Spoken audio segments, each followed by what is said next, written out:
SIR এর বিরোধিতায় আজকে মতুয়াদের একাংশ অর্থাৎ মমতা ঠাকুর পন্থী তারা কিন্তু আমরণ অনশনে বসলেন ভোটাধিকারের দাবিতে। কিন্তু তাদের এই আমরণ অনশন শুরু হয়ে গিয়েছে। সরাসরি আপনাদের নিয়ে যাব, আমাদের প্রতিনিধি সমীরণ পাল রয়েছেন আমাদের সঙ্গে। সমীরণ,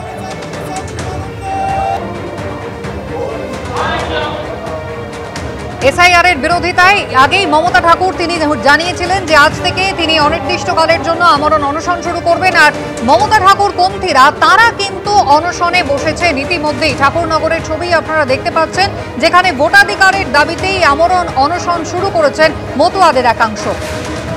অন্তত 1 কোটি মতুয়ার নাম বাদ যাবে এমনটাই আশঙ্কা কিন্তু তারা করছেন। গতকাল যদিও মমতা বন্দ্যোপাধ্যায় তাদেরকে আশ্বাস দিয়েছেন, অন্যদিকে শুভেন্দু অধিকারী কোনো হিন্দুদের ভয় পাওয়ার কোনো কারণ নেই, এমনকি সিএতে তাদেরকে ফর্মও ফিল আপ করার কথা কিন্তু তিনি বলেছেন, নিশ্চিন্ত থাকতে বলেছেন। কিন্তু তা সত্ত্বেও মমতা ঠাকুর পন্থীরা তারা অনশন শুরু করেছেন। সমীরণ পাল সরাসরি রয়েছেন আমাদের সঙ্গে। সমীরণ,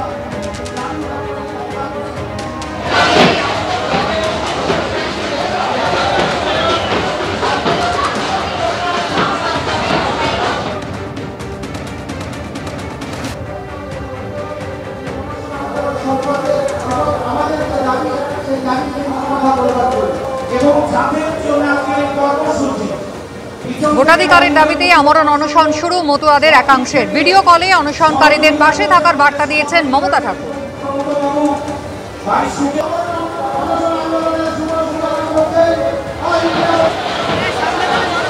এই মুহূর্তে আমরা রয়েছি মতুয়া বাড়িতে। বেলা 12টা থেকে আমরণ অনশন শুরু হয়েছে। ক্যামেরাম্যান দীপ্ত তোমাকে ছবিটা দেখাচ্ছে যে বাংলাদেশি ঘোষণা, বাংলাদেশি কাগজ দিয়ে নাগরিকত্ব নয়, 2024 সাল পর্যন্ত ভারতবর্ষে স্থায়ীভাবে বসবাসকারী মতুয়াদের দেশভাগের বলি ছিন্নমূল উদ্বাস্তু মানুষদের নতুন আইন প্রণয়ন করে নিঃশর্ত নাগরিকত্ব দিতে হবে। যে নাগরিকত্বের দাবিতে পিয়ার ঠাকুর, কপিল ঠাকুরও আন্দোলন করেছেন, ঠিক সেইভাবে নাগরিকত্বের দাবিতে এসআইআর এর বিরোধিতা করে আমরণ অনশন শুরু হয়েছে। আজকে যে সংঘাধিপতি মমতা ঠাকুরের সঙ্গে ভার্চুয়ালি এই যে অনশন শুরু হয়েছে, আমাদের সঙ্গে রয়েছেন যে এইখানে নরোত্তম বিশ্বাস রয়েছেন যে আজকে কতজন অনশনে সামিল হয়েছেন এবং কি উদ্দেশ্যে অনশন শুনতে পাচ্ছি। কতজন অনশনে সামিল হয়েছে? এখন পর্যন্ত 21 জন বসেছে। আস্তে আস্তে আসছে, আমাদের আরো লোক এখানে বসবে, গোসাই পাগলরা। এখন পর্যন্ত 21 জন বসেছে। শান্তনু ঠাকুর বলছেন যে এখানে রোহিঙ্গাদের নিয়ে আপনারা অনশন করছেন, কি বলছেন? কি নিয়ে?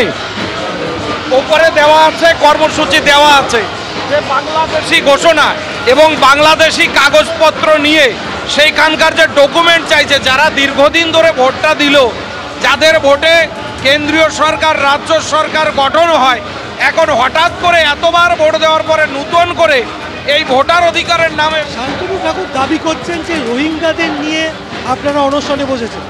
তাহলে আমার মনে হয় সবার আগে শান্তনু ঠাকুরকে এখান থেকে ত্যাগপত্র দেওয়া উচিত, কারণ তার ভোটটাও তাহলে রোহিঙ্গিরা এখান থেকে দিয়েছে। অবৈধ ভোটার নিয়ে কিন্তু সে এখান থেকে জিতেছে, সে সেটা স্বীকার করুক। অর্থাৎ তুমি দেখতে পাচ্ছ এই মুহূর্তে সাধু, পাগল, গোসাই, দলপতিরা তারা অনশনে সামিল হয়েছেন।